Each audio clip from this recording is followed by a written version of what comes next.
Hello बच्चों, कैसे आप लोग। आज हम डिस्कस करने वाले हैं क्लास 12 सेमिस्टर 4 टैक्सेशन का एक इंपॉर्टेंट चैप्टर जिसका नाम है goods and service tax, that is GST. ठीक है भाई, आपका सिलेबस में ये लास्ट चैप्टर है टैक्सेशन का।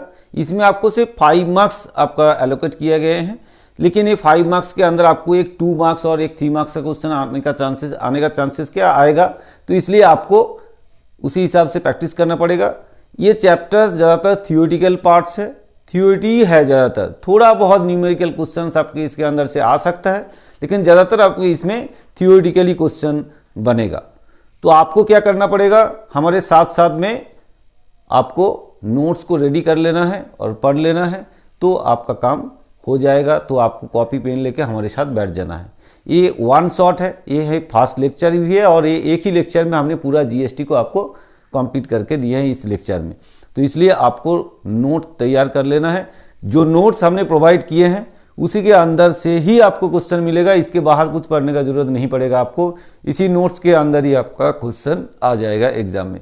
ठीक है भाई, तो आप लोग हमारे साथ साथ में लग जाइए और नोट्स को अपना कॉपी में नोट कर लीजिए। अगर ये वीडियो आपको अच्छा लगा, आपको हेल्प किया, आपका एक काम होगा, वीडियो को शेयर करना होगा, लाइक करना होगा, कमेंट्स करना होगा, और साथ साथ में जो बच्चे अभी तक चैनल को सब्सक्राइब नहीं किए वो जरूर चैनल को सब्सक्राइब करें और बेल आइकन दबा के रखें। ठीक है भाई, चले फिर स्टार्ट करते हैं आज का क्लास, जो कि जीएसटी। ठीक है भाई, GST goods and service tax. ठीक है, आप अपना कॉपी में नोट्स बनाते जाइए हमारे साथ साथ में। चलिए, first goods and service tax, इसका कॉन्सेप्ट क्या है, गुड्स एंड सर्विस टैक्स है क्या, इसके बारे में थोड़ा सा हम लोग डिस्कस करें। तो गुड्स एंड सर्विस टैक्स क्या है, goods and service tax concept, goods and service tax के बारे में थोड़ा सा जाने। Goods and service tax, that is GST, is a single comprehensive indirect tax levied on the supply of goods and services across India. India के कहीं भी अगर गुड्स एंड सर्विस, गुड्स या सर्विस प्रोवाइड करते हैं, उसी के ऊपर हम ये जीएसटी जो है लागू करते हैं। It is applicable from the stage of manufacture और production till the final consumption. हर स्टेप में इसका एडिशन होता रहता है।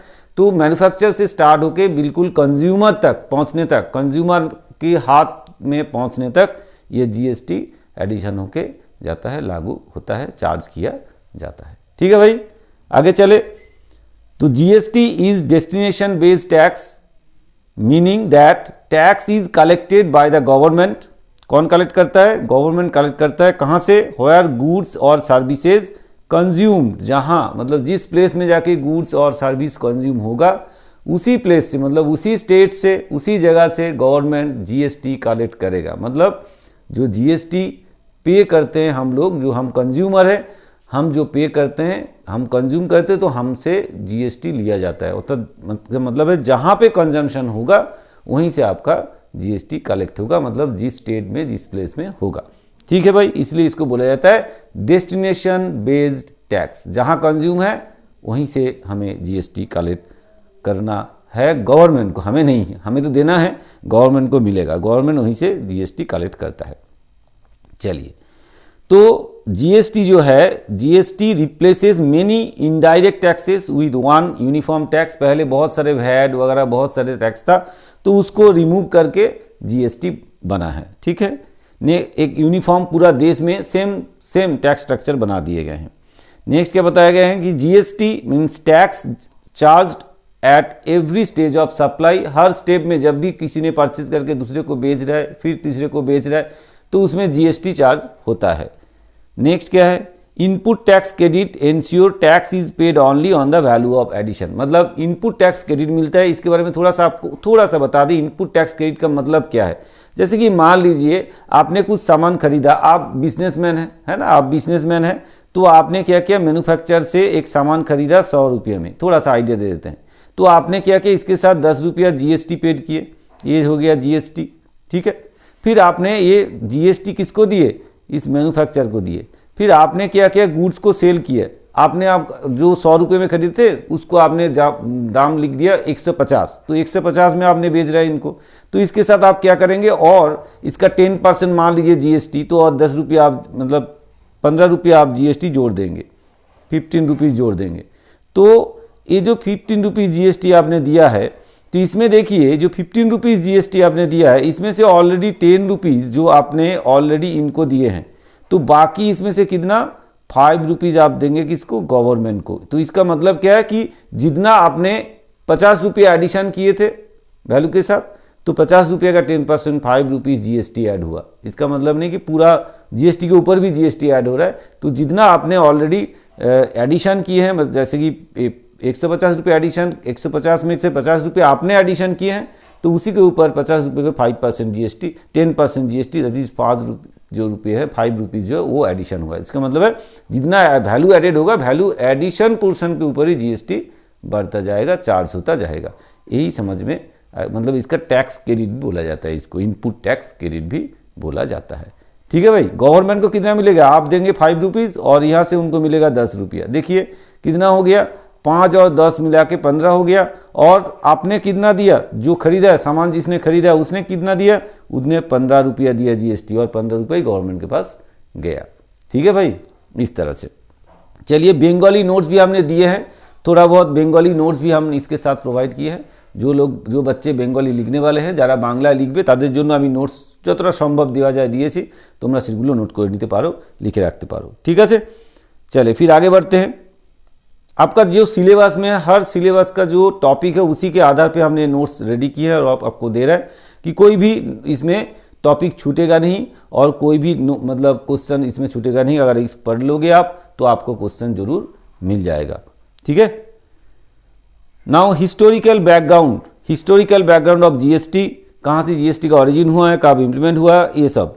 तो first of all, origin of GST, the concept of GST was first discussed in 2000 under Atal Bihari Vajpayee government. जब अटल बिहारी वाजपेयी का गवर्नमेंट था तब ये डिस्कस हुआ था कि GST बनाया जाए, इस तरह से गुड्स एंड सर्विस टैक्स का इम्प्लीमेंट किया जाए, तो पूरा देश में सेम यूनिफॉर्म टैक्स रहे। फिर ये committee headed by Asim Dasgupta was formed to design the GST model. GST model बनाने के लिए असीम दासगुप्ता को एक कमिटी बनाया गया था, उसको मॉडल बनाने के लिए रिस्पॉन्सिबिलिटी दिया गया था। ठीक है, नेक्स्ट क्या बताया गया, देखिए बल इसके बाद first of all Kelkar task force, ये क्या है, the Kelkar task force recommended unified indirect tax system to remove tax inefficiencies, है ना। टैक्स इनएफिशिएंसी को हटाने के लिए उसने यूनिफाइड इनडायरेक्ट टैक्स सिस्टम का इम्प्लीमेंटेशन का रिकमेंडेशन दिए हैं। चलिए आगे चले।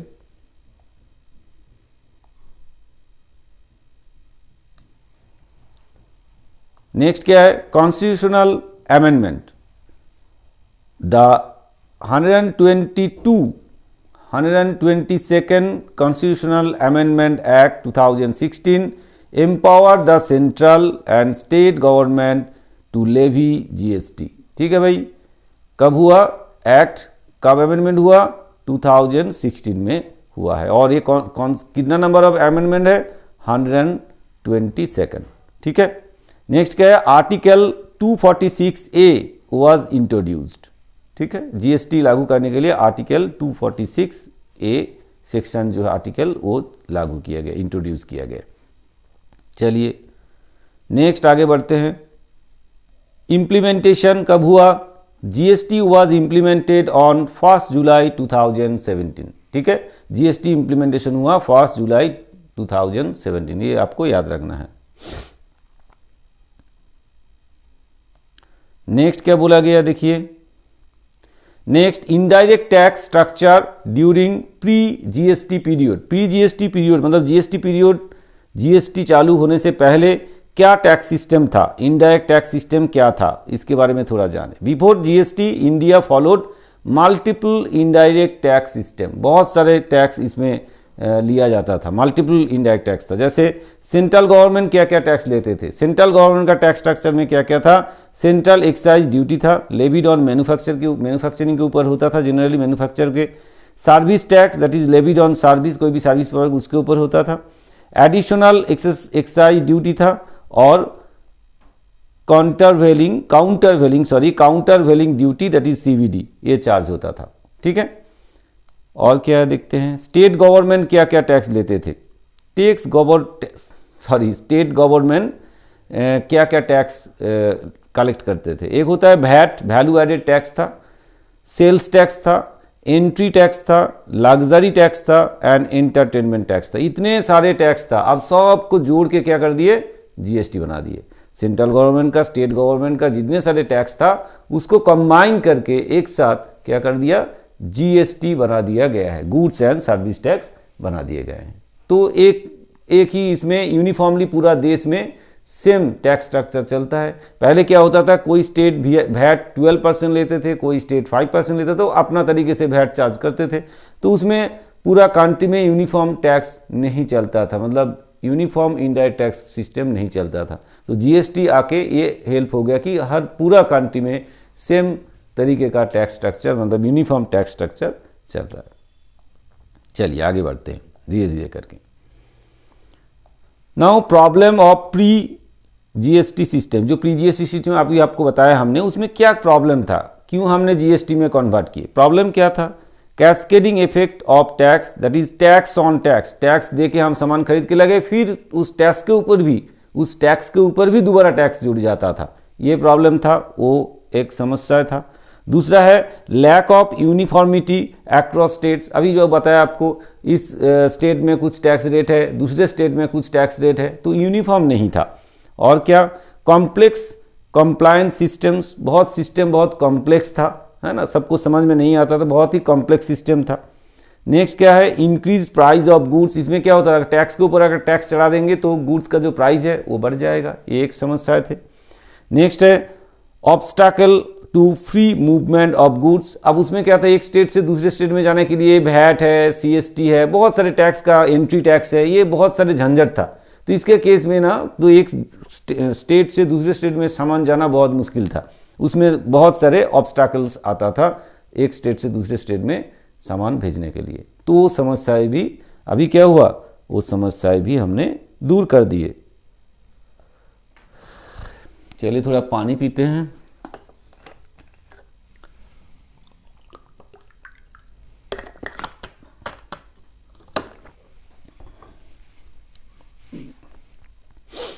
Now indirect tax structure after introduction of GST. GST आने के बाद आपका टैक्स स्ट्रक्चर में क्या चेंजेस आए हैं देखते हैं।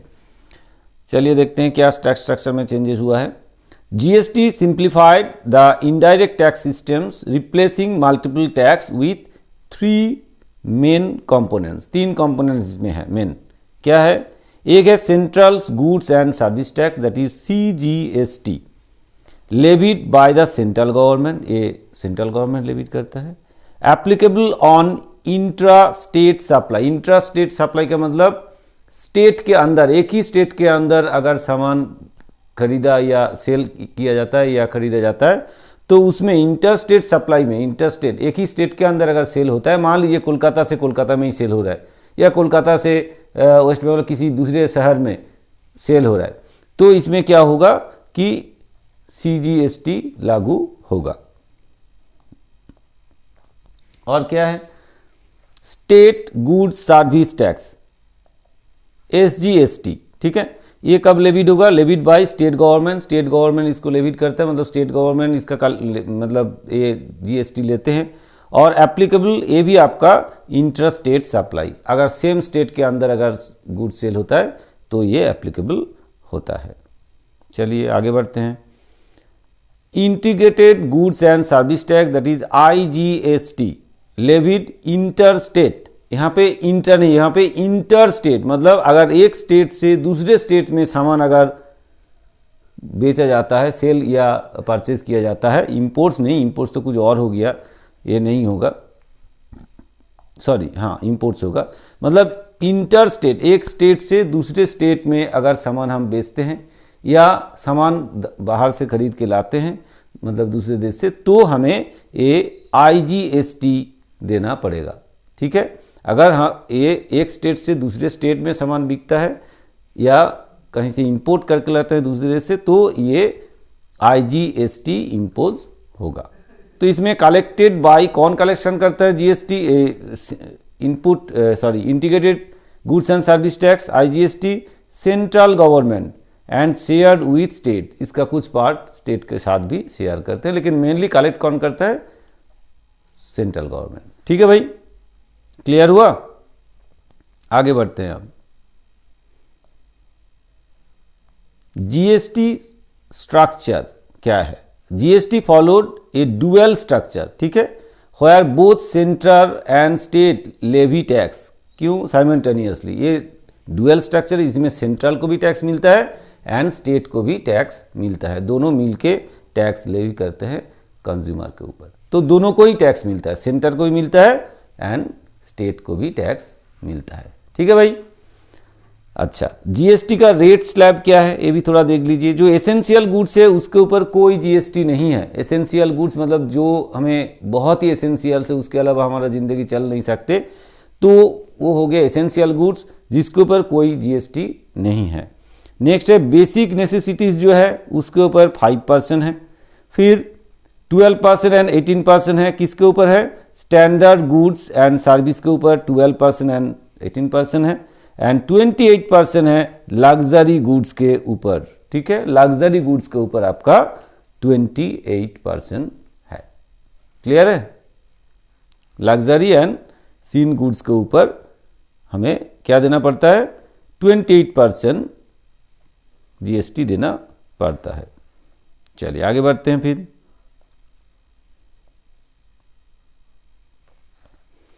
टाइप ऑफ जीएसटी क्या क्या है अभी आपको बताया है हमने। सीजीएसटी हो गया central goods and service tax, SGST हो गया state goods and service tax, IGST हो गया integrated goods and service tax, and UTGST union territory goods and service tax. ठीक है, यूनियन टेरिटरी जो होता है, जैसे दिल्ली हो गया, और भी कई जगह है जो कि हमारा यूनियन टेरिटरीज है, तो उसके अंदर जो टैक्स चलता है उसको बोला जाता है यूटीजीएसटी। ठीक है भाई, यूटीजीएसटी बोला जाता है। जैसे चंडीगढ़ भी हो गया आपका, यूटीजीएसटी के अंदर आएगा, दमन एंड दीव, है ना, ये सब। चलिए, now GST rules on goods, goods के ऊपर जीएसटी इंपोज करने का क्या रूल्स है? GST levied on supply of goods not manufacture, production के ऊपर कोई मतलब प्रोडक्शन, जो गुड्स अगर प्रोडक्शन करेंगे उसके ऊपर जीएसटी चार्ज नहीं होता है। जब वो सप्लाई करेगा, किसी को बेचेगा, तभी जाके वो जीएसटी उसके ऊपर लेविड होगा। नेक्स्ट क्या है? Time of supply determines tax liability, कब सप्लाई हो रहा है उसी के हिसाब से टैक्स लायबिलिटी, जब सप्लाई होगा तभी जाके उसके टैक्स लायबिलिटी क्रिएट हो जाएगा। Place of supply decided CGST and IGST, है ना, कहाँ पे बेच रहा है उसके हिसाब से वो आईजीएसटी चार्ज किया जाएगा या सीजीएसटी चार्ज किया जाएगा, वो डिसाइड होगा। ITC allowed on eligible purchase, है ना, जो एलिजिबल परचेज है उसके ऊपर इनपुट टैक्स क्रेडिट मिलेगा। ठीक है, उसका एलिजिबिलिटी देखना पड़ेगा, उसी के हिसाब से इनपुट टैक्स क्रेडिट मिलेगा, नहीं तो इनपुट टैक्स क्रेडिट नहीं मिलेगा। चलिए आगे बढ़ते हैं।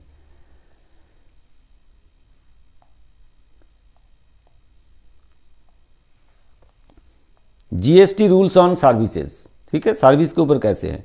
GST applies to all taxable service, जो भी सर्विस टैक्सेबल है उसके ऊपर आपको जीएसटी अप्लाई होगा। Place of supply is generally the recipient's location, generally service कहाँ प्रोवाइड होगा? जिसको आप सर्विस प्रोवाइड करेंगे उसी के जगह पे ही होगा, तो रिसिपेंट जो है, जो सर्विस लेते हैं उसी के जगह पे ही होगा service. Continuation supply of service covered, ठीक है, और ITC available on input services, input service के ऊपर आईटीसी अवेलेबल है, मतलब इनपुट टैक्स क्रेडिट मिल सकता है। ठीक है भाई, क्लियर, समझ में आया? आगे चले फिर। अब आता है ऑब्जेक्टिव ऑफ जीएसटी। जीएसटी का क्या ऑब्जेक्टिव है, क्यों भाई जीएसटी इंप्लीमेंट किया गया है? चलिए देखते हैं। First of all, removal of cascading effect of tax. अभी जो आपको बताया है कि one of the primary objective of GST is to eliminate the cascading effect. Cascading effect का क्या मतलब? That tax on tax, tax के ऊपर फिर दोबारा टैक्स चल रहा है, ऐसा जो स्थिति है उसको क्या करते हैं यहाँ पे रिमूव कर देते हैं। Under GST input tax credit ITC is allowed, input tax credit मिलता है। तो at every stage of supply, हर स्टेज ऑफ सप्लाई में आपको इनपुट टैक्स क्रेडिट मिलेगा। So ensuring tax is levied only on value addition, जितना आपको अभी देखा है आपने, जितने एक्स्ट्रा वैल्यू आपने ऐड किए हैं उसी के ऊपर ही टैक्स लेविड हो रहा है, पूरा अमाउंट के ऊपर एक्स्ट्रा टैक्स लेविड नहीं हो रहा है। ठीक है भाई। नेक्स्ट क्या है, simplification of indirect tax structure. ठीक है, तो GST aims to replace multiple indirect taxes such as excise duty, है ना, जैसे एक्साइज ड्यूटी हो गया, वैट हो गया, सर्विस टैक्स हो गया, एटसेट्रा, बहुत सारे और भी टैक्स था, सबको एक साथ मिला के एक सिंगल यूनिफाइड टैक्स सिस्टम बना दिए हैं। ठीक है, तो बहुत सिंप्लीफाई हो गया, सिंपल हो गया, लोगों को समझ में आ रहा है, हिसाब किताब करने में भी ईजी हो रहा है। नेक्स्ट क्या है, creation of unified national market. GST removes trade barriers between states by abolishing entry tax and check post, thus creating common national market. अब जो मार्केट था पहले क्या होता था, स्टेट के अंदर ही सामान आप बेचो, ठीक है, दूसरे स्टेट में ले जाओगे तो फिर आपको बहुत सारे झंझट था, वो एंट्री टैक्स देना पड़ेगा, चेक पोस्ट है वहाँ पे चेक होगा, आपने सामान क्या लेके जा रहे हैं, बहुत सारे पेपर चेकिंग वगैरह होगा, तब जाके आपको दूसरे स्टेट में घुस सकते थे। अभी वो सिस्टम बिल्कुल चला गया है भाई, गुड्स एंड सर्विस टैक्स लागू हो रहा है, सिस्टम वाइज चल रहा है, तो कोई भी स्टेट से सामान कोई भी स्टेट में जाए कोई झंझट नहीं रहेगा, तो ईजी हो गया, मार्केट बिल्कुल कॉमन हो गया, है ना, पूरा देश का जो मार्केट है वो कॉमन हो गया, तो मार्केट में सामान बेचना अब ईजी हो गया बिजनेसमैन के लिए। नेक्स्ट क्या है, promotion of ease of doing business, जैसे GST provides a simplified registration, return filing and payment process through single online platform. Single online platform के थ्रू आप आपका पेमेंट करें, रिटर्न फाइल करें, सब कुछ आप एक ऑनलाइन प्लेटफॉर्म में रजिस्ट्रेशन करें, तो एक ऑनलाइन प्लेटफॉर्म में कर सकते हैं, तो बहुत ही सिंपल वे में आपका ये काम होता है। Increase in tax compliance and revenue by bringing more business under tax net and reducing tax evasion, GST helps in increasing government revenue, है ना, इतना अच्छे तरीके से कंट्रोल मैनर में ये सिस्टम कर दिया कि कोई टैक्स को मतलब नहीं देंगे, ऐसे कुछ गड़बड़ नहीं कर सकते, तो इसलिए टैक्स को, गवर्नमेंट का टैक्स कलेक्शन बढ़ गया है ना, तो गवर्नमेंट के लिए रेवेन्यू बढ़ गया है, रेवेन्यू पहले से ज़्यादा रेवेन्यू आ रहा है। नेक्स्ट आता है silent features of GST. GST का साइलेंट फीचर्स क्या है, first of all one nation one tax, ये सबसे ज़्यादा इंपॉर्टेंट बात है। GST establishes a uniform tax structure across the country, so replacing different state wise taxes, अलग स्टेट का अलग टैक्स, अलग स्टेट का अलग टैक्स, ऐसे नहीं ना करके बिल्कुल यूनिफॉर्म बना दिए हैं, ये सबसे ज़्यादा इंपॉर्टेंट बात है। वन नेशन वन टैक्स हो गया है। नेक्स्ट क्या है भाई, डेस्टिनेशन बेस्ड टैक्स, मतलब GST is levied on the place of consumption, जहाँ पे प्रोडक्ट गुड्स और सर्विस कंज्यूम हो रहा है भाई वहीं से टैक्स कलेक्ट किया जाता है, rather than place of origin, मतलब जो जहाँ से आपका सामान जा रहे हैं वहाँ से टैक्स नहीं लिया जाता है, वहाँ से लिया जाता है कहाँ, जहाँ पे वो सामान गया है, मतलब जिस कंज्यूमर के पास गया कंज्यूमर से लिया गया, वो कोलकाता में है तो कोलकाता से लिया जा रहा है। मान लीजिए दिल्ली से सामान आ रहा है कोलकाता में, तो जीएसटी कहाँ से कलेक्शन होगा, कोलकाता से कलेक्शन होगा, नॉट दिल्ली। ठीक है, क्लियर है, तो डेस्टिनेशन बेस है। Dual GST structure, dual in India follows dual GST model where both and state and central, दोनों central and state government both are levy tax simultaneously in the form of GST, CGST and SGST. ठीक है, दोनों simultaneously इसमें tax levy करते हैं, central and state दोनों।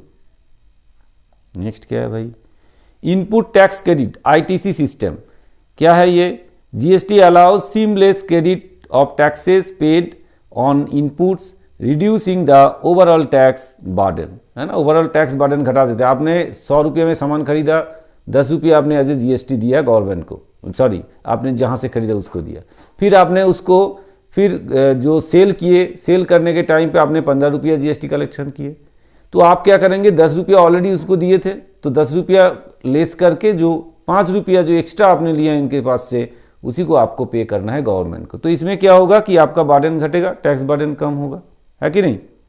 तो overall tax burden कम हो जाता है।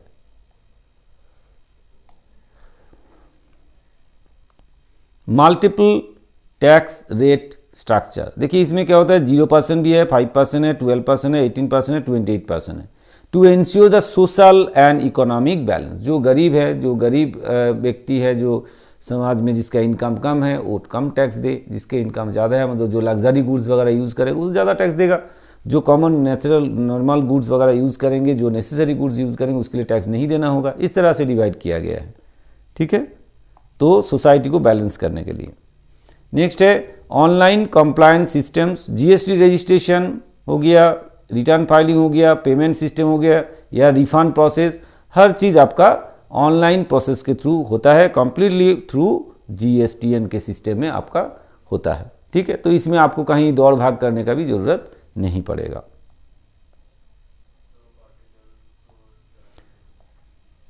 Composition scheme for small tax payers, क्या है कि small business can opt for the composition scheme to pay tax at a lower rate with fewer compliance, है ना, बहुत लोअर रेट में वो टैक्स दे सकते हैं। कंपोजिशन सिस्टम स्कीम कर दिया गया, जो कि इसमें आपका जो सिलेबस उसमें बहुत ज़्यादा इसमें डिटेल्स नहीं है, ये आप पढ़ेंगे ग्रेजुएशन में जाके, इसलिए हम नहीं चाहते कि इसके बारे में आपको लंबा करके समझाए, और अभी ज़रूरत नहीं है समझने का, ग्रेजुएशन में जाएंगे तब आप पढ़ेंगे इसके ऊपर, ठीक है। ग्रेजुएशन में वो सिलेबस में है, जब ग्रेजुएशन का मैं वीडियो करूँगा तब जरूर उसमें जरूर बताऊँगा आपको, ठीक है।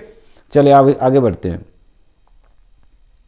इम्पॉर्टेंस एंड और सिग्निफिकेंस ऑफ जीएसटी, जीएसटी का क्या इंपॉर्टेंस है। फर्स्ट ऑफ ऑल देखिए importance for business and industry, business and industry के लिए क्या इंपॉर्टेंस है, क्योंकि GST reduces cost of production घटा दिए हैं, eliminating cascading tax effect, so improves supply chain efficiency and enhance competitiveness. ये सब हेल्प किया, किसको, बिजनेस को हेल्प किया इस तरह से। और गवर्नमेंट को कैसे हेल्प किया भाई, गवर्नमेंट को कैसे हेल्प मिला इसमें, देखिए सेंट्रल एंड स्टेट गवर्नमेंट दोनों को ही हेल्प मिला। कैसे, GST broadens tax base, so improves compliance and ensure a stable source of revenue, है ना, गवर्नमेंट का एक स्टेबल सोर्स ऑफ रेवेन्यू बन गया ये जीएसटी के थ्रू, ठीक है।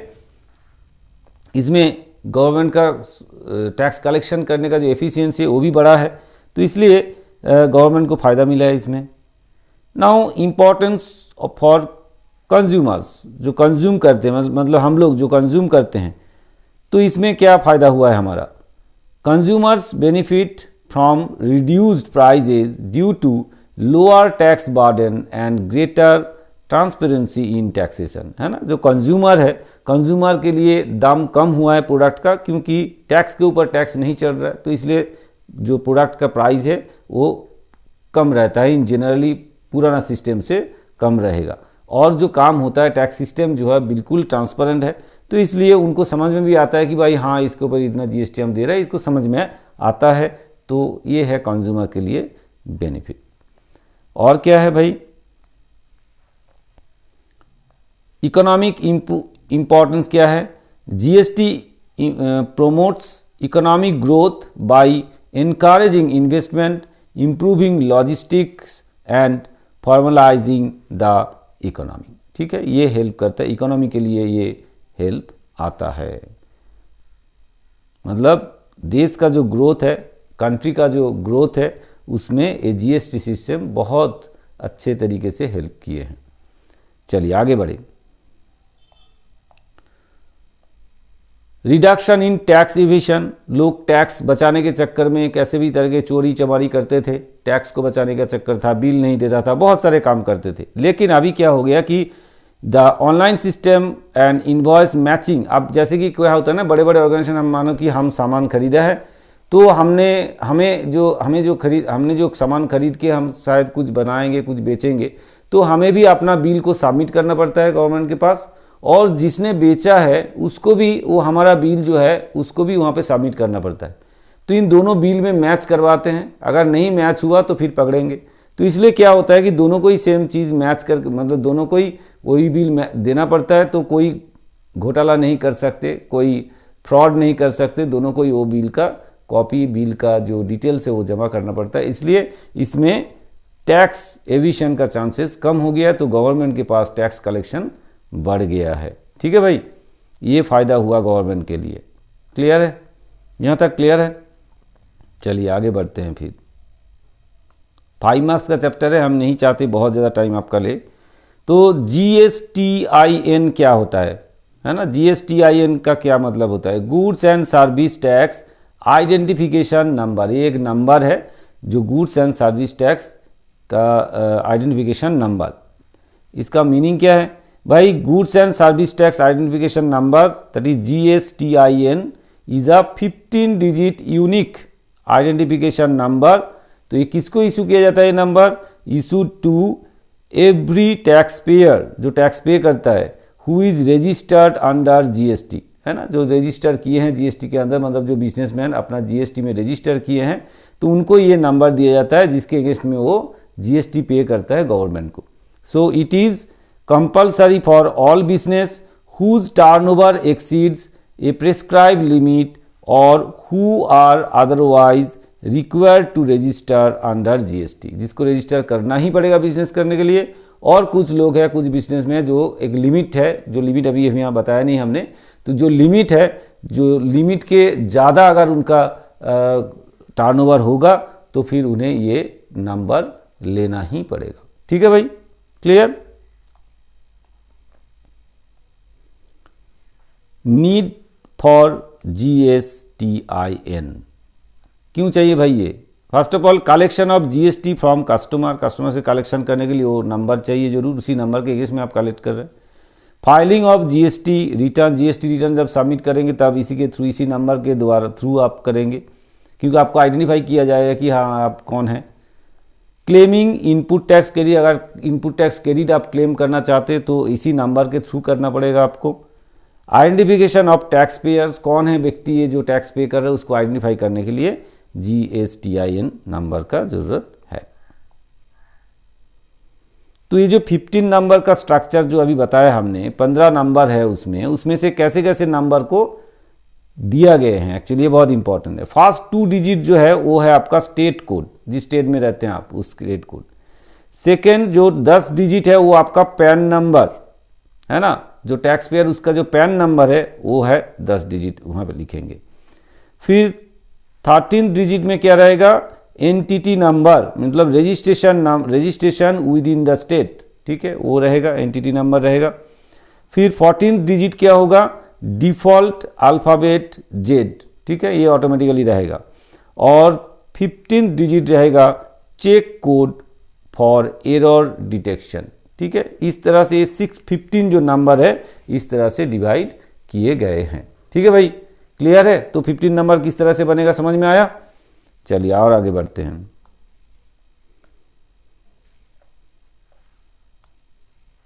इंपॉर्टेंस ऑफ GSTIN, क्या इंपॉर्टेंस है इसका, क्या हेल्प करता है? Helps in tracking tax payment हुआ कि नहीं हुआ वो ट्रैक करने के लिए इंश्योर करता है। फिर इंश्योर ट्रांसपेरेंसी रहेगा, बिल्कुल इस नंबर के थ्रू काम होगा तो ट्रांसपेरेंसी रहेगा। प्रिवेंट्स टैक्स एविशन, वो तो अभी आपको बताया है। फिर एनाबल्स सीमलेस ITC फ्लो, ठीक है, इनपुट टैक्स क्रेडिट भी उसी के नंबर के थ्रू जाएगा तो समझ में आएगा, तो क्लियर होगा। ये है इनका बेनिफिट, मतलब ये ट्रांसपेरेंसी भी रहेगा और साथ साथ में कंट्रोल करने में हेल्प करेगा। नेक्स्ट है आपका एडवांटेज, क्या है इसका? वही चीज़ होगा, easy identification of tax payer को इजीली आइडेंटिफाई कर पाएंगे।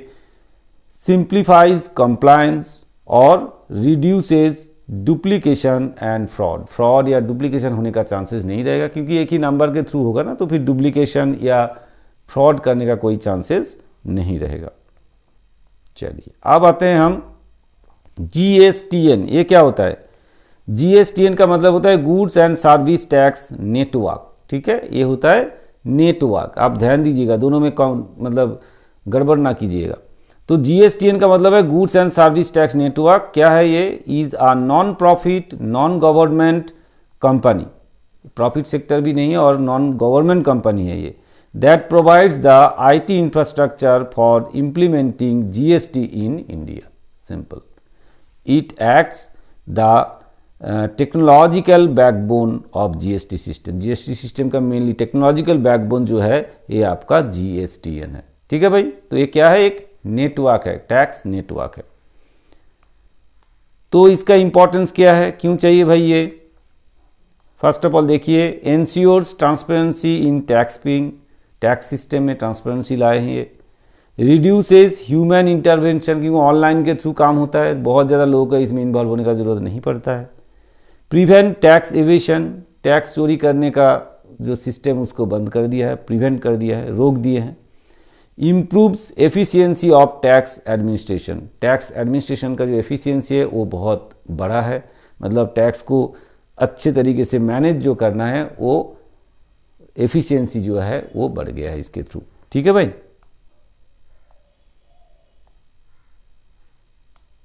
तो इसका बेनिफिट क्या है?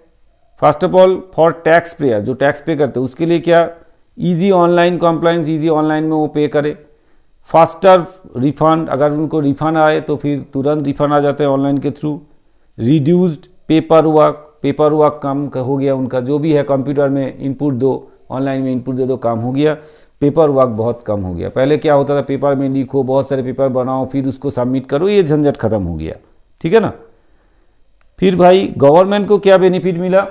गवर्नमेंट के लिए क्या बेटर हुआ? बेटर मॉनिटरिंग, ऑनलाइन में अच्छे तरीके से मॉनिटरिंग करना हो, मतलब मॉनिटर करना इजी हो गया है। इंक्रीज टैक्स कलेक्शन, गवर्नमेंट को टैक्स कलेक्शन बढ़ गया, क्योंकि टैक्स एविशन अब रोक दिए तो फिर टैक्स कलेक्शन भी बढ़ जाएगा। रिड्यूस टैक्स लीकेज, कहीं से भी टैक्स लीक होने का चांसेस नहीं है, सब आपका घर में आएगा, मतलब गवर्नमेंट के घर में आता है। ठीक है भाई, लगभग हमने पूरा जीएसटी का जो आपका सिलेबस में है, सिलेबस तो इस जीएसटी के बारे में और बहुत सारे चीज़ है, लेकिन जो क्लास 12 के आपका सेमिस्टर 4 का जो सिलेबस है उसी हिसाब से हमने पूरा लगभग ये स्टोरी खत्म कर दी है। आपको समझ में आ गया होगा, और जो भी क्वेश्चन आएगा इसी के अंदर से ही आपको क्वेश्चन पूछा जाएगा। ठीक है भाई, तो अब डिफरेंस क्या है, जीएसटीआईएन एंड जीएसटीएन के आपस में क्या डिफरेंस है, क्या अंतर है? फर्स्ट ऑफ ऑल ये है एक आइडेंटिफिकेशन नंबर, जहाँ पे ये क्या हो गया, एक टेक्नोलॉजी नेटवर्क है।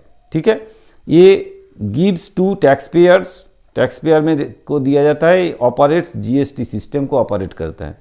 एक 15 डिजिट कोड नंबर है और एक आईटी प्लेटफॉर्म है, ये दोनों में अंतर है। क्वेश्चन आ सकता है आपका एग्जाम में, क्वेश्चन ऐसे हो सकता है, difference between GSTIN and GSTN, ऐसे क्वेश्चन पूछ सकते हैं। तो ये हो गया आपका आंसर।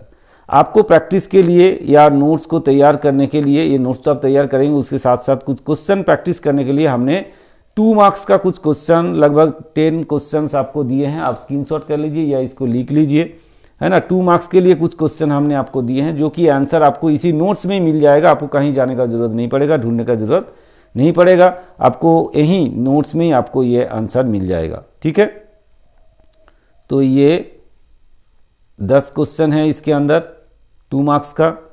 ऐसे ही हम 3 मार्क्स का क्वेश्चन और 10 क्वेश्चंस आपके लिए हमने कर दिए हैं, ये भी आप देख लीजिए। 10 क्वेश्चन हमने 3 मार्क्स का भी दिए हैं, इसको भी आप अपना कॉपी कर लीजिए और इसका नोट्स रेडी कर लीजिए। इसी के अंदर ही क्वेश्चन आपका एग्जाम में आ जाएगा, आपको मिल जाएगा। ठीक है, टेंशन करने का जरूरत नहीं है, इसी के अंदर आपको मिल जाएगा। 5 मार्क्स आपका सिक्योर रहेगा। ठीक है भाई, क्लियर है?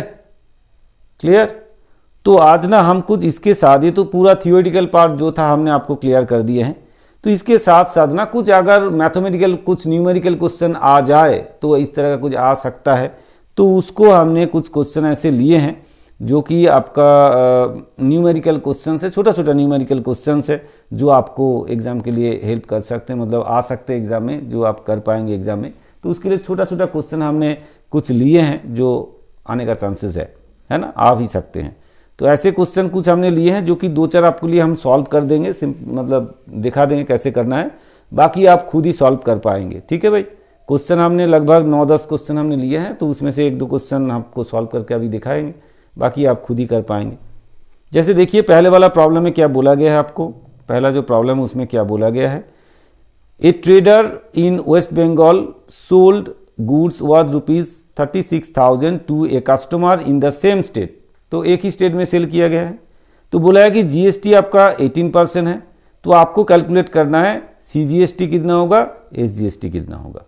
ठीक है, तो आप पहले इंट्रास्टेट सेल हुआ है, तो इसका मतलब आपको सीजीएसटी एंड एसजीएसटी देना है, मतलब कैलकुलेट करना है। सीजीएसटी एसजीएसटी कितना करके होगा, टोटल जीएसटी जितना परसेंटेज होगा उसका 50-50 हो जाएगा दोनों में। ठीक है, तो एक काम करते हैं, कैलकुलेट करके आपको दिखाते हैं। नेक्स्ट इसमें दिखाते हैं क्वेश्चन नंबर 1, जो अभी प्रॉब्लम नंबर 1। कैसे कैलकुलेट करेंगे, सेल्स अमाउंट कितना है, सेल्स इन सेम स्टेट, एक ही स्टेट में हमने सेल किए हैं। कितना अमाउंट सेल किए हैं, देखिए सेल किए हैं हमने 36,000, तो सेल्स अमाउंट है 36,000। ठीक है, तो सेम स्टेट में हमने सेल किया, तो इसके ऊपर क्या क्या लगेगा, सीजीएसटी एंड एसजीएसटी लगेगा। तो कितना करके लगेगा, परसेंटेज ऑफ जीएसटी क्या है 18%, तो इसमें देखिए सीजीएसटी कितना होगा, सीजीएसटी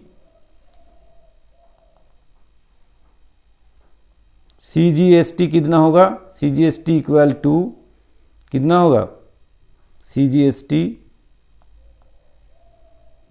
ये हो गया सेल, सीजीएसटी होगा 36,000।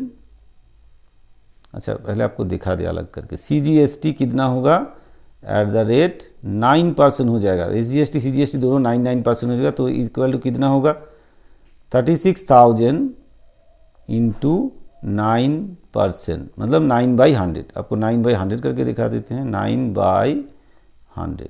तो कितना होगा भाई, कितना होगा 36,000 का 9% कैलकुलेट करना है, 36,000 इंटू 9%, तो ये हो जाएगा आपका 3240। ठीक है, और साथ में एसजीएसटी ये कितना होगा, ये भी होगा आपका 9%, तो कितना बनेगा 36,000 इंटू 9/100, ये भी आपका सेम अमाउंट होगा, है कि नहीं, सेम होगा 3240। तो आप टोटल जो बिल है वो कितना होगा, इनवॉइस वैल्यू कितना होगा, तो इन तीनों को जोड़ेंगे तो इनवॉइस प्राइस आ जाएगा आपका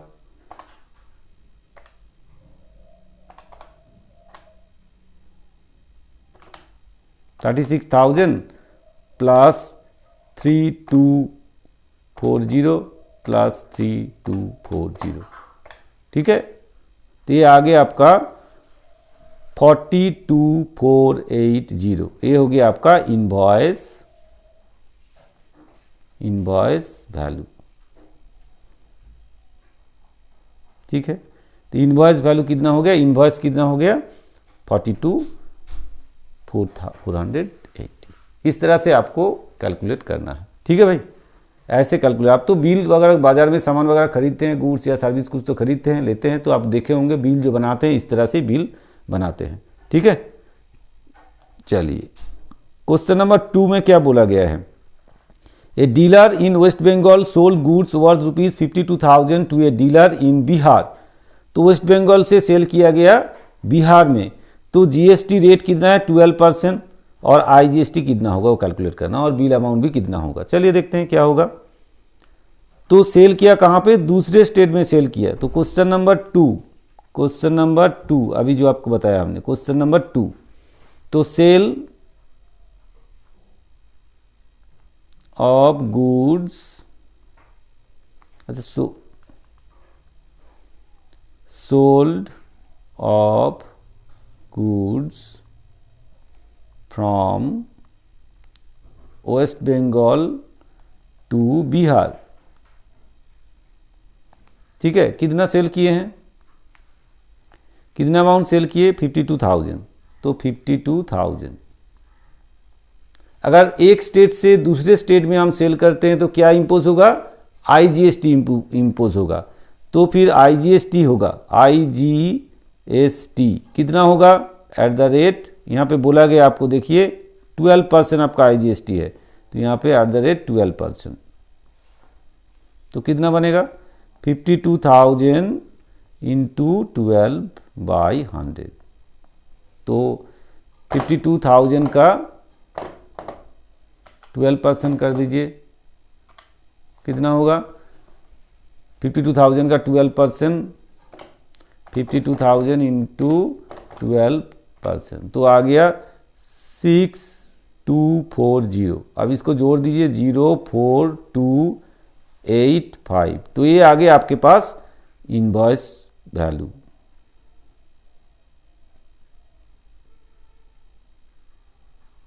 क्योंकि ये क्या है, ये एक्चुअली इंटर स्टेट, ठीक है ना, ये होता है इंटर स्टेट, ये वाला क्या है, इंटर स्टेट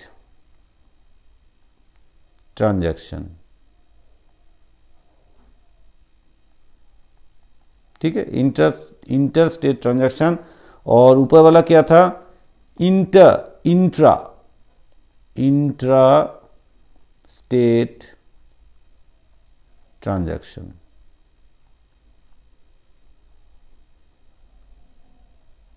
ठीक है, ये था इंट्रा स्टेट, ये था इंटर स्टेट। इंटर स्टेट होगा तो आईजीएसटी होगा, इंटर स्टेट होगा तो ये दोनों सीजीएसटी एंड एसजीएसटी लागू होगा। ठीक है भाई, क्लियर, समझ में आया? चलिए और आगे बढ़ते हैं। नंबर 3 प्रॉब्लम में क्या बोला गया है, हो सकता है आप खुद ही कर पाए इसको। ए रजिस्टर्ड डीलर परचेज गुड्स 25,000 में खरीदा है, चलिए 25,000 में उसने खरीदा है, paid GST 18%, he sold the goods for ₹40,000, फिर उसने उसी गुड्स को सेल किया 40,000 में और चार्ज किया 18% जीएसटी, तो उन्हें नेट जीएसटी कितना गवर्नमेंट को पे करना पड़ेगा? अच्छा है, ये क्वेश्चन अच्छा दिए हैं, ठीक है, तो कैसे करेंगे भाई? तो फर्स्ट ऑफ ऑल देखते हैं कैसे करेंगे, चलिए आगे बढ़ते हैं। तो इनपुट टैक्स कितना होगा वो लेस करके बाकी वो क्या करेगा, गवर्नमेंट को पे करेगा। पहले हम देखते हैं कि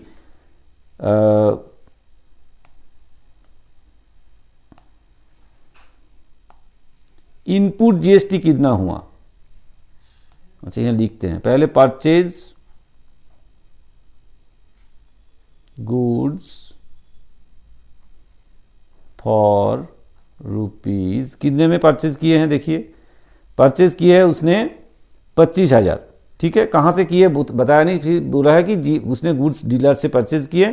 फिर हम सिंपल जीएसटी के हिसाब से चलेंगे, एसजीएसटी सीजीएसटी नहीं देखते हैं, फिर जीएसटी के मान के चलते हैं। तो उसने खरीदा है कितने में? 25,000 में खरीदे हैं, चलिए ₹25,000। तो इनपुट जीएसटी कितना हो जाएगा? इनपुट जीएसटी कितना होगा? बोला है एट द रेट 18%, कितना हो जाएगा फिर? ₹25,000 इंटू 18/100, कितना हो जाएगा? देखिए 25,000 इंटू 18% होता है 4,500, 4,500, ठीक है, 25,000 इंटू 18%, तो 4,500 हो गया।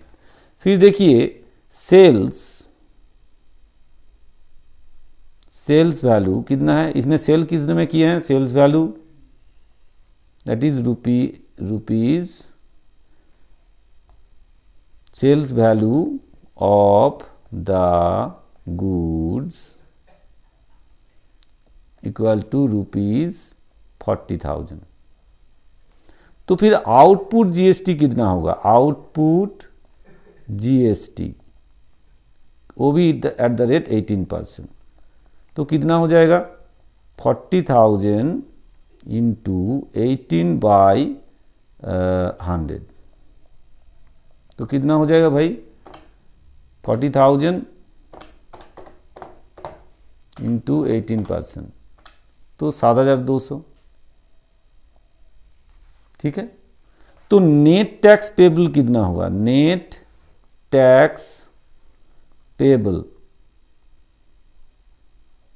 टू जीओवीटी, मतलब गवर्नमेंट को नेट टैक्स कितना देगा? आउटपुट जीएसटी, फॉर्मूला लिख देते हैं, आउटपुट जीएसटी, ठीक है, माइनस इनपुट जीएसटी,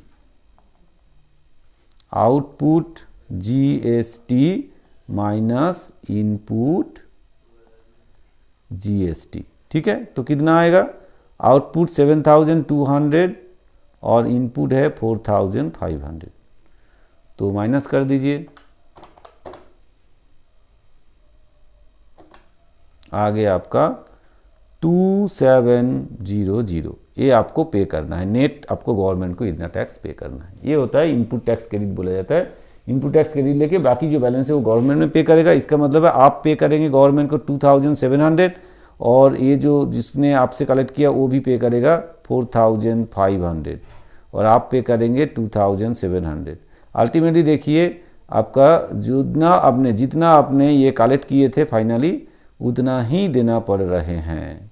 ठीक है, ये गवर्नमेंट को आपको 7200 ही मिला है। जो कस्टमर से मतलब कंज्यूमर से 7200 लिया गया है वही अमाउंट जीओवीटी गवर्नमेंट को मिल रहा है। इधर से मिल रहा है इतना और इधर से मिल रहा है इतना, तो मिला के वही 7200 गवर्नमेंट के पास पहुंचेगा। ठीक है भाई, क्लियर, समझ में आया? ऐसे ही कुछ प्रॉब्लम हमने लिए हैं और भी कुछ प्रॉब्लम है, जैसे 3 नंबर भी आपको अभी बताया हमने, तो 4 नंबर में भी ऐसे ही प्रॉब्लम कुछ थोड़ा डिफरेंट प्रॉब्लम होगा जो आपको दिए गए हैं, आप खुद ही सॉल्व कर पाएंगे। क्या बताया? GST inclusive price of certain goods is इतना, जीएसटी इंक्लूड है इसके अंदर। द जीएसटी रेट इज 18%, तो find the value of goods and the GST amount, दोनों को अलग करना है। अच्छा क्वेश्चन है भाई। 18% जीएसटी है और आपको जीएसटी लेके जो प्राइस है वो 23600 है, तो आपको क्या कैलकुलेशन करना है? जीएसटी कितना होगा और साथ में गुड्स का वैल्यू कितना होगा। चलिए देखते हैं, करते हैं इसको। अच्छा क्वेश्चन से चलिए सॉल्व कर देते हैं। देखिए question number 4, GST inclusive price is कितना? 23600, 23600। रेट ऑफ जीएसटी लिख लेते हैं पहले। जीएसटी कितना है? Rate of GST equal to 18%। देखिए वही बोला है ना, 18%। ठीक है, तो आपको क्या ढूंढना है? गुड्स का प्राइस क्या है और साथ में गुड्स मतलब जीएसटी कितना होगा। अब देखिए हम एक थोड़ा सा आपको समझाने के लिए बता देते कैसे हम करेंगे। लेट कर लेते पहले। लेट क्या हो गया? Let value of goods be 100, then GST, तो वैल्यू ऑफ गुड्स अगर 100 है तो जीएसटी कितना होगा भाई? 18 होगा, क्योंकि 18% है इसके ऊपर। तो टोटल 118 जो है वो इंक्लूसिव प्राइस, ये क्या होगा फिर? GST inclusive price.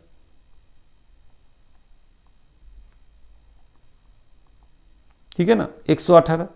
तो अगर 118 इंक्लूसिव प्राइस है ये, तो हम इसी हिसाब से करते हैं। फिर देखिए, फिर अभी हम इसके अंदर कितना जीएसटी है, तो जीएसटी कितना होगा और सेल्स वैल्यू कितना होगा। Therefore value of goods sold कितना होगा भाई? फिर वैल्यू ऑफ गुड्स सोल्ड कितना होगा? देखिए 118 के अंदर कितना है? 100 है, तो फिर भाई इतने में कितना होगा? तो कैसे करेंगे? 23600 इंटू 100/118, तो इस तरह से आ जाएगा। तो देखिए कितना आएगा? 23600 डिवाइड बाई 118 इंटू 100, तो करेंगे कितना आ जाएगा? 20,000। ठीक है, फिर जीएसटी कितना होगा? जीएसटी अब इसे माइनस करके भी कर सकते हैं, मतलब निकाल सकते हैं। जीएसटी इक्वल टू कितना आएगा? और दूसरे तरीके से भी कर सकते हैं, 18/100 इंटू 20,000। इसका आप 18% कर दीजिए, कितना आ जाएगा? 3600।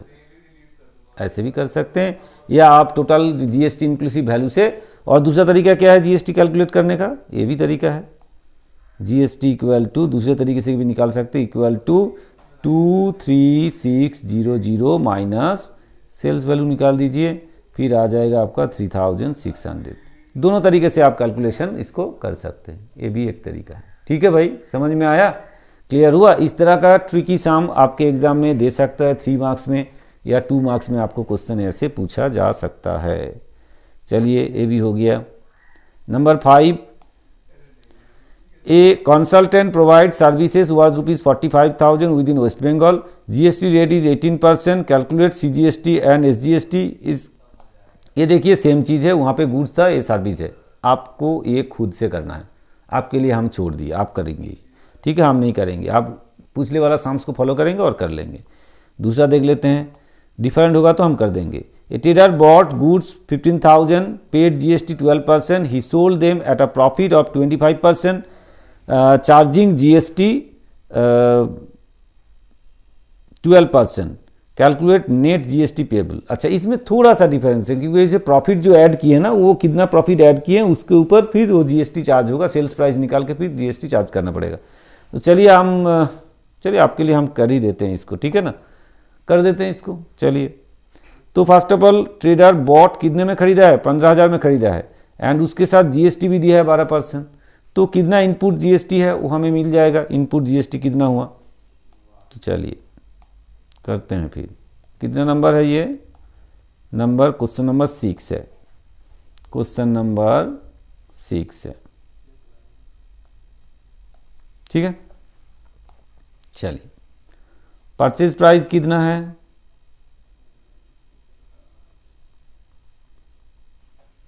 परचेज प्राइस कितना होगा भाई, परचेज प्राइस है कितना, परचेज प्राइस अपना 15,000 है, ठीक है। तो प्रॉफिट कितना है 25%, हम सेल्स प्राइस पहले निकालेंगे 25%, तो कितना होगा 15,000 इंटू 25%, तो 15,000 का 25% निकालते हैं इंटू 25%, तो कितना 3750, ये आ गया। आप जोड़ दीजिए 50 फिर 7 8, ठीक है, 18,750, ये हो गया आपका सेल्स प्राइस, ठीक है। अब आपको कैलकुलेट क्या करना है, इनपुट टैक्स कितना हुआ और आउटपुट टैक्स कितना हुआ। तो इनपुट जीएसटी रेट कितना था, देखिए रेट कितना है 12%, तो input GST at the rate 12% कितना होगा 15,000 इंटू 12/100, ठीक है, 15,000 इंटू 12%, तो 1800 हो गया। फिर आउटपुट जीएसटी कितना होगा, वो भी एट द रेट 12%, कितना होगा इसके ऊपर होगा 18,750 इंटू कितना करेंगे 12/100, तो कितना होगा 18,750 इंटू 12%, तो 2250, ठीक है भाई। तो नेट टैक्स पेबल कितना होगा, नेट टैक्स पेबल टू जीओवीटी कितना होगा फिर 2250 माइनस 1800, ठीक है, कितना हो जाएगा फिर 450, है ना, 450 आपको नेट टैक्स पेबल है, ठीक है भाई, क्लियर, समझ में आया। ऐसे ही साम्स है सब, आपसे हो जाएगा, बाकी साम्स तो ऐसे ही होगा शायद, देख लेते हैं। गुड्स कॉस्टिंग रुपीज़ 7 नंबर में क्या बोला गया है, 6 नंबर भी हो गया, 7 नंबर में क्या बोला गया, goods costing rupees 60,000 are sold at 10% profit, GST is 5%, calculate the value of invoice. ये तो सिंपल है भाई, ये तो बिल्कुल सिंपल है, अब यहीं पे कर देते हैं। जैसे कॉस्ट ऑफ गुड्स कितना है 60,000 है। फिर इसको सेल किया कितने में 10% प्रॉफिट में, ठीक है। तो ऐड प्रॉफिट कितना 10% में, इसका 10% कितना होगा 6,000 होगा, जोड़ दीजिए 66,000 हो गया।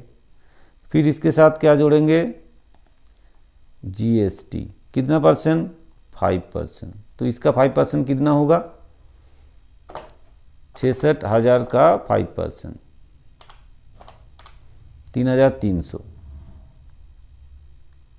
जोड़ दीजिए 300 फिर 9 फिर 6, ये हो गया आपका क्या चाहिए इनवॉइस वैल्यू। दिख रहा है भाई, हम साइड हो जाते हैं, दिख रहा है, ठीक है। इनवॉइस वैल्यू इस तरह से कैलकुलेट करना है, सिंपल ऐसे ही हो जाएगा आपका, ठीक है। क्लियर, समझ में आया प्रॉब्लम। चलिए और आगे नंबर 8 में क्या बोला गया है देखिए, ए होलसेलर परचेज इतना 50,000 का गुड्स खरीदा है 18% जीएसटी में, ही सोल्ड देम 55,000 में at the GST 18%, calculate input output and net tax payable GST. ये तो अभी आपको करके हमने दिखाया, 2 3 4 सम्स कर दिए, आपको तो पता ही हो गया, आप खुद कर पाएंगे, इसको हम नहीं करेंगे, आपके लिए छोड़ते हैं। ये आपका एक्चुअली होमवर्क हो गया, HW हो गया। प्रॉब्लम नंबर 9 में क्या बोला, price of goods inclusive of GST इतना है, जीएसटी रेट इतना है, find the original price and the GST. ये भी आपको अभी आपको करके हमने दिखाया है, तो इसलिए ये भी आपके होमवर्क में आता है। ऐसे साम्स आप प्रैक्टिस कर लीजिए, ज़्यादा से ज़्यादा आपका क्वेश्चन एग्जाम में ऐसे ही कुछ क्वेश्चन दे सकते हैं, इससे ज़्यादा टफ कुछ क्वेश्चन न्यूमेरिकल क्वेश्चन आपको नहीं देने वाले हैं। इस टाइप का क्वेश्चन न्यूमेरिकल क्वेश्चन आपके पास हो सकता है, और जो थ्योरी हमने अभी डिस्कस आपके साथ किए हैं, इतना ही थ्योरी कर लीजिए, उसके साथ जो क्वेश्चन भी बताया वो कंप्लीट कर लीजिए, 5 मार्क्स आपका बिल्कुल कंफर्म हो जाएगा, ठीक है भाई। अगर आपको ये वीडियो अच्छा लगा, आपको हेल्प किए, तो जरूर आपको वीडियो को शेयर करना है, लाइक करना है, कमेंट्स करना है, और साथ में चैनल को सब्सक्राइब करके बेल आइकन जरूर दबा के रखना है। आप लोगों का एग्ज़ाम बिल्कुल दरवाजे में आ गए हैं, टाइम बिल्कुल आपके हाथ में नहीं है, तो इसलिए आपको बहुत बहुत अच्छे तरीके से अभी पूरा टाइम पढ़ाई में ध्यान देना पड़ेगा। पढ़ाई करते रहिए, फिर मिलते हैं नेक्स्ट वीडियो में, तब तक आप लोग पढ़ाई करते रहिए और पढ़ाई जारी रखिए, ठीक है भाई। मिलते हैं फिर नेक्स्ट वीडियो में, थैंक यू।